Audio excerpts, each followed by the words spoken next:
2024 September నెల 1వ తారీఖు నుండి 30వ తారీఖు వరకు కన్యా రాశి ఫలితాలు.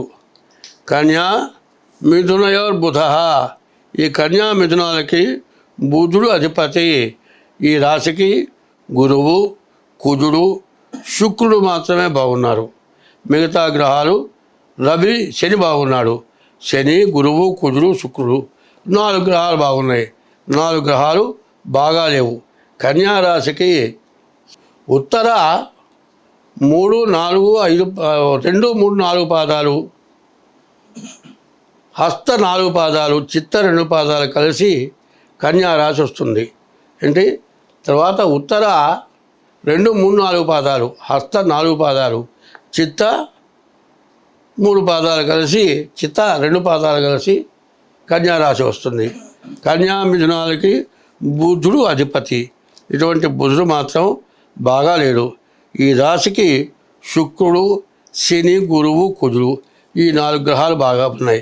ఇప్పుడు సరిగ్గా చూస్తుంటే ఏమవుతుందంటే అన్నిట్లో కూడా 4 గ్రహాలు బాగున్నంత వరకు బాగానే, కొంతవరకు పర్వాలేదు. 4 గ్రహాలు బాగుండకపోతే కూడా కొంత నష్టమే. గురువు 9ంట లక్ష్మీ స్థానంలో ఉన్నాడు. కుజుడు 10ంట బాగున్నాడు. అట్లాగే శుక్రుడు 1ంట బాగున్నాడు. దీనివల్ల వచ్చేదేంటి, గురువు వల్ల విద్య, ఉద్యోగం, విదేశయానం ఇటువంటివన్నీ కూడా బాగా పనికొస్తాయి. శని 6ంట ఉన్నాడు. శని వల్ల ఏ పని చేసినా కూడా ఆల్రౌండ్ అన్నీ బాగానే ఉంటాయి. కుజుడు వల్ల ఎటువంటి రోగాలను పోతాయి. కాదండి, ఏదైనా ఆస్తులు, ఇల్లు కొనుక్కోవాలన్నా, పొలాలు కొనుక్కోవటానికి కూడా మంచి అవసరమైనటువంటి మంచి సమయం కాబట్టి మరి ఈ రాశి వాళ్ళకి ఏదైనా ఆస్తులు కొనుక్కుంటానికి కూడా చాలా బాగా ఉంది. మంచి సమయం ఇది. కాబట్టి శుక్రుడు కూడా బాగున్నాడు. అయితే ఇప్పుడు వచ్చిన సమస్య ఏంటంటే రాహుకేతువుల మధ్యలో శని ఒక్కడే పడ్డాడు. కాలసర్ప దోషం అని చెప్పాలి. శుక్రుడు బాగున్నటువంటి వాళ్ళకి వివాహాది శుభకార్యాలకి బాగుంది. అయితే వివాహం అవుతుంది కానీ సమస్యలు రావటానికి ప్రతి వాళ్ళకి కూడా బాగా అవకాశం కనబడుతుంది. ప్రతి వాళ్ళు కూడా ఇప్పుడు ఏమంటున్నారు, ఆడపిల్ల దొరకట్లేదు, దొరికితే ఇష్టపడటలేదు.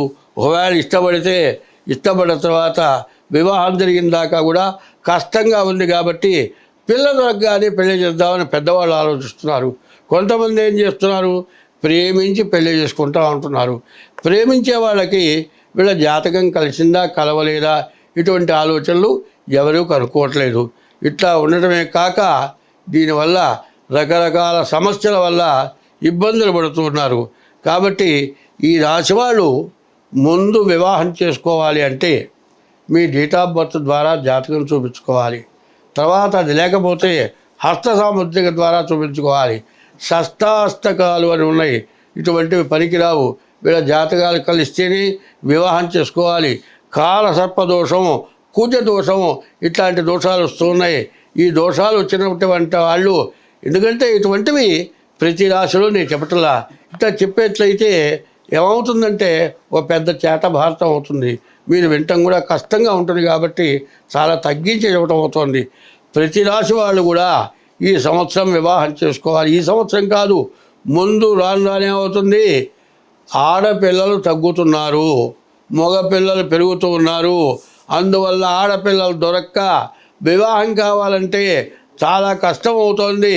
బాగా చదువుకున్న వాళ్ళు, బాగా ఉద్యోగం చేసేటువంటి వాళ్ళకు కూడా వివాహం కాక ఏజ్ బారైపోతూ ఉన్నది. ఇటువంటి వాళ్ళు ఎవరైనా సరే వివాహం విషయంలో, వివాహం కావటానికి, వివాహం జీవితంలో కాదు అనుకున్నటువంటి వాళ్ళకి దానికి తగినటువంటి శాంతి క్రమాలు, దానికి తగిన పూజలు మేము చేయించిన వాటిల్లో ఎవరికి వివాహం కాలేదు అనేటువంటి మాట మా దగ్గరికి రాలే. అట్లా మేము చాలామందికి చేశాము. అట్లా చేస్తే వివాహం ఖచ్చితంగా జరుగుతుంది. దోషం ఏమిందో చూపించుకోవాలి. 100కి 80 మందికి కుజ దోషం, కాలసర్ప దోషం ఇట్లాంటివి జరుగుతూ ఉన్నాయి.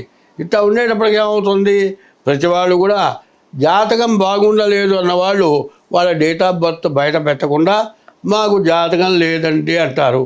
అనేటప్పటికల్లా మెల్లకుండా ఉండి పేరుని బట్టి జాతకం చూసుకొని పెళ్ళిళ్ళు చేసుకుంటున్నారు.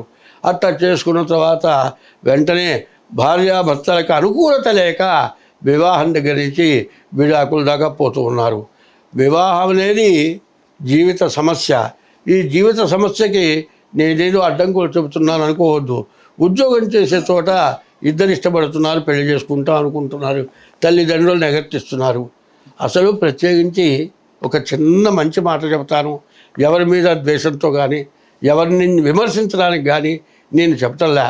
తల్లిదండ్రులు సమస్తం సంపాదించి సర్వస్వం ధార పోసి, కనీసం కొంతమంది నాకు తెలిసిన వాళ్ళు ఉన్నారు, బజార్లు చిమ్మేవాళ్ళు ఉన్నారు, కూలి పని చేసేవాళ్ళు ఉన్నారు. అష్ట కష్టాలు పడి పిల్లల్ని బీటెక్ చదివించి ఇంజనీర్ని డాక్టర్ని చేస్తే ఆ పిల్లలు పెరిగి పెద్దవాళ్ళై ఉద్యోగం చేస్తూ ఎవరినో ప్రేమించి మేము పెళ్లి చేసుకుంటాము, మేమిద్దరం ఇష్టపడ్డాము అనే మాట మంచి మాటేనా? పెద్దవాళ్ళు ఇష్టాన్ని కనుక్కోవాల్సిన బాధ్యత మీకు ఉన్నదా లేదా? మీ ఇష్టం వచ్చినట్టు చేసుకున్నారు, సరే కాదు అన్నారు అనుకోండి, మీరు ఇద్దరు పోయినారు, కొంతమందిని చేర్చుకున్నారు, పెళ్లి చేసుకున్నారు, రిజిస్టర్ మ్యారేజ్ చేసుకున్నారు. తర్వాత మీ ఇద్దరికి తగాదా వచ్చిందనుకో, మేమిద్దరు ఇష్టపడి చేసుకున్నాం, మీరంతా ఎవరో పోయి బయటకు ఉంటున్నారు. ఎన్ని సమస్యలు పడుతున్నారో బాగా ఆలోచించుకోండి. జాతకం చూపించుకొని వివాహం చేసుకోండి. వివాహం కాలేదు, మీకు వివాహానికి సమస్యలు వచ్చినాయి, మీ జాతకం చూపించుకోండి. మీకు ఎట్లా అయితే వివాహం జరుగుతుందో దానికి ఎట్లా చేయాలో అన్ని వివరాలు కూడా నేను చెబుతాను. నా వయస్సు ఇప్పటికీ 81 సంవత్సరాలు. ఇప్పటికి కనీసం 60 సంవత్సరాల నుంచి జీవితంలో వివాహం కాదు, అనాకారి, వాళ్ళకి ఆకారం లేదు, వాళ్ళకి అందం లేదనుకుంటున్న వాళ్ళకి అందమైనటువంటి పిల్లలు దొరికారు. వివాహం జరిగింది. వాళ్ళ వివాహం జరిగిన తర్వాత చాలామంది ఎంతో సుఖ సంతోషాలతో పిల్లల్ని కానీ వాళ్ళ పిల్లలు కూడా పెళ్లి చేశారు. అట్లాంటి వాళ్ళు చాలామంది నా దగ్గరికి వచ్చిన వాళ్ళు ఉన్నారు. కాబట్టి మీరు వివాహం చేసుకోవాలంటే తొందరపాటు పనులు చేయొద్దు.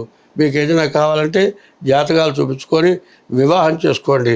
ముఖ్యంగా ఈ రాశికి చెప్పబోతోంది ఏంటంటే, మరి రాహుకి 18,000 జపం చేయించుకొని మినుగులు దానం ఇవ్వాలి, రవికి 6,000 జపం చేయించుకొని గోధుమలు దానం ఇవ్వాలి, కేతుకి 7,000 జపం చేయించుకొని ఉలవలు దానం ఇవ్వాలి, బుధుడికి 17,000 జపం చేయించుకొని శనగలు దానం ఇవ్వాలి. ఈ 4 గ్రహాలు పూర్తిగా బాగాలేవు.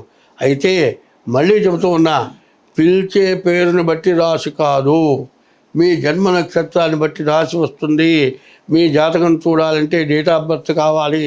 అట్లా లేకపోతే హస్త సాముద్రిక ద్వారా మీ జాతకం చూడాల్సి ఉంటుంది. స్వస్తి.